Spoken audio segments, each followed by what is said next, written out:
नवरात्रि का जादू, ढोल नगाड़ों की गूंज और गरबे की रंगीनियां। इंदौर के अभिनव कला समाज सभागृह में कुछ ऐसा ही नजारा देखने को मिला, जहां पत्रकार और कलमकार भी गरबे की थाप पर थिरकते नजर आए। इंदौर में गरबे का एक अनोखा आयोजन हुआ, जहां सिर्फ आम लोग ही नहीं बल्कि कलम से समाज को दिशा देने वाले पत्रकार भी गरबे की मस्ती में सराबोर नजर आए। State press club Madhya Pradesh द्वारा आयोजित इस खास गरबा महोत्सव में मुख्य अतिथि के रूप में प्रसिद्ध गायिका सारिका सिंह पहुंचे। उनकी मौजूदगी ने माहौल को और भी संगीतमय और खास बना दिया। अभिनव कला समाज सभागृह इंदौर नवरात्रि की शाम को रंगीनियों से भर उठा। अवसर था कलमकारों का गरबा महोत्सव, जिसमें पत्रकार, लेखक और मीडिया जगत से जुड़े लोगों ने एक साथ मिलकर गरबे का आनंद लिया। मुख्य अतिथि के रूप में पहुंची प्रसिद्ध गायिका सारिका सिंह का आयोजकों ने सम्मान किया। सारिका सिंह ने कहा, गरबा न सिर्फ एक नृत्य है बल्कि हमारी संस्कृति और भक्ति की अनमोल धरोहर है। आयोजन के दौरान न सभी ने पारंपरिक वेशभूषा में गरबे की झूमती थाप पर खूब कदम थिरकाए। State press club Madhya Pradesh के सभी सदस्यगण और परिजन, मैं आप सभी को हाथ जोड़ के नमस्कार करती हूँ। गाना गाना बहुत आसान है हमारे लिए, क्योंकि हम दिन रात यही काम करते रहते हैं। पर अगर किसी ने कह दिया कि आपको आ करके कुछ कहना है, तो वहीं सबसे टिकटॉक की बात होती है, और उस पर भी मीडिया कर्मियों से अगर सम्मानित हो रहे हो तो सोने पे सुहागा हो जाता है। और मैं हमेशा कहती आई हूँ कि मुझे मीडिया कर्मियों ने बहुत सहयोग किया है, हर वक्त मेरे लिए अच्छा लिखा है, अच्छा कहा है, मेरी गलतियों को भी माफ़ किया है। तो आप सभी को दिल से नमस्कार, दिल से शुक्रिया करती हूँ। तो उन्होंने जब कहा कि सारिका आपको कुछ कहना भी होगा, तो मुझे ऐसा लगा कि कुछ सेकंड के लिए, मैं सच कह रही हूँ, मुझे 2-3 सेकंड के लिए ना चक्कर भी आ गया ज़ोर से। अरे बाप रे बाप, वहाँ जाके मुझे कुछ कहना है। मैं सोची मना कर दूँ, हाँ कर दूँ, ना कर। तो अब आते हैं, आज हम यहाँ जो जोरदार ताली बजाई ताकि लगे यहाँ पे हम सब एकत्रित हुए हैं। आदरणीय अतिथिगण, state press club Madhya Pradesh के सभी सदस्यगण और परिजन, मैं आप सभी को हाथ जोड़ के नमस्कार करती हूँ। गाना गाना बहुत आसान है हमारे लिए, क्योंकि हम दिन रात यही काम करते रहते हैं। पर अगर किसी ने कह दिया कि आपको आ करके कुछ हो जाती है। जब प्रवीण जी ने मुझे कहा कि सारिका आपको आना है, हम आपको सम्मानित करना चाहते हैं, हाँ हाँ ज़रूर आ जाएंगे, क्योंकि अपने जिस सिटी के हो आप, वहाँ से सम्मानित होना एक गौरव की बात होती है, और उस पर भी मीडिया कर्मियों से अगर सम्मानित हो रहे हो तो सोने पे सुहागा हो जाता है। और मैं हमेशा कहती आई हूँ कि मुझे मीडिया कर्मियों ने बहुत सहयोग किया है, हर वक्त मेरे लिए अच्छा लिखा है, अच्छा कहा है, मेरी गलतियों को भी माफ़ किया है। तो आप सभी को दिल से नमस्कार, दिल से शुक्रिया करती हूँ। तो उन्होंने जब कहा कि सारिका आपको कुछ कहना भी होगा, तो मुझे ऐसा लगा कि कुछ सेकंड के लिए, मैं सच कह रही हूँ, मुझे 2-3 सेकंड के लिए ना चक्कर भी आ गया ज़ोर से। अरे बाप रे बाप, वहाँ जाके मुझे कुछ कहना है। मैं सोची मना कर दूँ, हाँ कर दूँ, ना कर दूँ, ये करते करते आज मैं यहाँ पर आ गई हूँ आप सभी के बीच।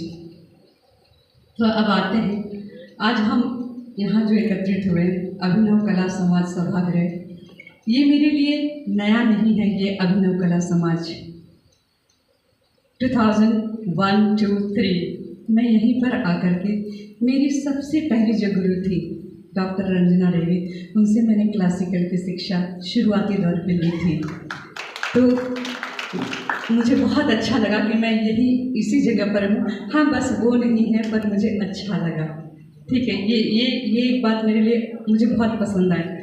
दूसरी, आज हम जो एकत्रित हुए हैं ताकि हम सब मिलकर के माँ दुर्गा के पावन पर्व नवरात्रि, इस शुभ अवसर पर अपने अपने सुख दुख और उत्साह को साझा कर सके।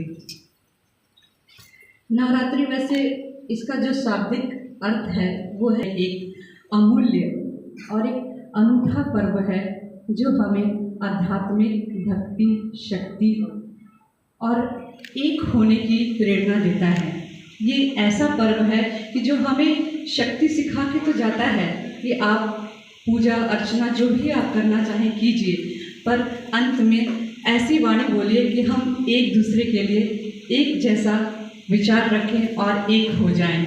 ये पर्व ऐसा माना जाता है इस पर्व के लिए। दूसरी बात मैं और कहूँगी, ये जो नवरात्रि है हमारे, आप सभी को पता है कि साल में 2 बार ही आती है। आप इतने साइलेंट क्यों हैं? सुन रहे हैं ना आप लोग? मुझे ऐसा लग रहा है कि मुझे वो जब मैं स्कूल में थी तो ऐसे लिखने के लिए कह दिया जाता था या फिर स्पीच देने के लिए कह दिया जाता था, तो मैं स्पीच दे रही हूँ और कुछ लोग बैठ के एकदम शांति से सुन रहे हैं, तो थोड़ी हेल्प थी। तो पहले दिन ब्रह्मचारिणी जी को, तीसरे दिन चंद्रघंटा, चौथे दिन कुष्मांडा, 5वें दिन स्कंद माता, 6ठे दिन कात्यायनी, 7वें दिन कालरात्रि, 8वें दिन महागौरी और 9वें दिन सिद्धरात्रि। तो हम ये जो माँ की जो पूजा करते हैं ना, विशेष रूप से शक्ति और उनके जो गुण हैं वो हमें ये दर्शाते हैं कि यह जीवन जो हमें बहुत मुश्किल से मिला है, उसमें हम विभिन्न चुनौतियाँ, जो हमें चुनौतियाँ आती हैं हमारे जीवन में, उसको हम उस पर ओवरकम करके अपनी ज़िंदगी को आसान बना करके हम जीवन अच्छा जिए। लोग बैठ करके चुपचाप साधना करते रहते हैं इस 9 दिन। मेरे एक मामा जी हैं, वो सिर्फ एक लवंग डेली खाते हैं और इस पूजा को करते हैं। वो एक अलग प्रतिक्रिया है। कुछ लोग, कुछ स्टेट जहाँ पे गरबा होता है, कुछ जगह डांडिया होता है, लोग रंग बिरंगे कपड़े पहन करके माता रानी की भक्ति में लीन होकर के नाचते और गाते हैं और यही बताते हैं कि माता रानी हर साल ऐसे ही आते रहना और हमें आशीर्वाद अपना देते रहना। ये नवरात्रि जो आती है, इसका जो मूल आधार है कि असत्य पे विजय पाया जाए, सत्य की जीत हो, और यही तो पत्रकारिता का पहला मूल कर्म और धर्म है कि नहीं है?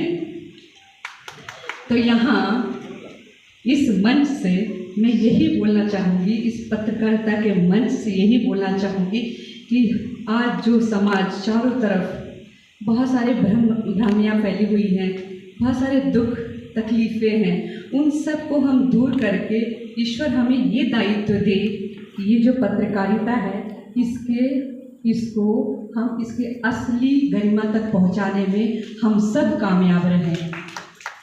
बस इतना ही कहना चाहूँगी कि ईश्वर माता रानी आप सब पे आशीर्वाद दे, आप सबका बहुत अच्छा हो और मेरा भी अच्छा हो। और प्रवीण जी, मैं इतना ही कहना चाहूँगी कि थैंक यू सो मच, आपने मुझे मेरे ही शहर में बुला करके जो सम्मान दिया है, थैंक यू सो मच। ढोल धमाके और गुजराती लोकगीतों से सजी इस संध्या में सभागृह तालियों की गड़गड़ाहट से और उत्साह से गूंजता रहा। State press club Madhya Pradesh के इस आयोजन ने न सिर्फ पत्रकारों को तनाव से राहत दी, बल्कि एकता और भाईचारे का संदेश भी दिया। हर उम्र के पत्रकारों ने गरबा खेलकर इस त्योहार की खुशी को दुगना किया। इंदौर से नेशन टाइम की रिपोर्ट।